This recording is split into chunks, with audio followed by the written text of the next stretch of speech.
آپ مہمان بن کے جاتے ہیں کسی کے پاس تو چند آداب کا خیال کریں، اس میں آپ کی عزت ہے۔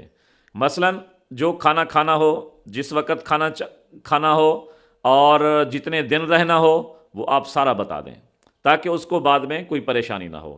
اور وہاں جا کر میزبان کے گھر کے معاملات میں، بیٹھک کے معاملات میں دخل اندازی نہ کریں، اور وہاں جا کر غیر ضروری فرمائش بھی نہ کریں کہ جی دیسی مرغا ہو، مچھلی ہو، لسی ہو، مکھن ہو۔ نہیں، کیا پتہ اس کے پاس نہ ہو، وہ بیچارہ پریشان ہو، اس لیے یہ غیر ضروری فرمائش نہ کریں۔ ہاں، اگر آپ کا کوئی ایسا دوست ہے جس کے ساتھ بے تکلفی ہے تو پھر کر سکتے ہیں۔ اور جو دسترخوان آپ کے لیے بچھایا جائے، کوشش کریں کہ اس میں کوئی دو چار لقمے چھوڑ دیں تاکہ گھر والوں کو یہ نہ محسوس ہو کہ مہمان ساری کھا گیا ہے، شاید بھوکا نہ رہ جائے۔ اور مہمان آپ بن کر جا رہے ہیں تو کسی طفیلی کو اپنے ساتھ نہ لے کر جائیں۔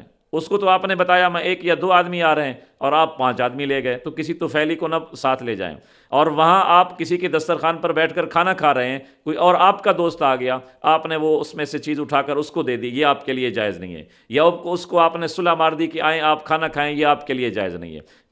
مہمان ہیں آپ تو وہ آپ کے لیے سارا کچھ لے آیا ہے، آپ کو کسی کے لیے بلانا جائز نہیں ہے۔ تو اگر آپ میزبان ہیں تو وہاں خاص طور پر اپنے مہمان کو خوش کریں۔ آپ مہمان ہیں تو کسی طفیلی کو ساتھ نہ لے کر جائیں۔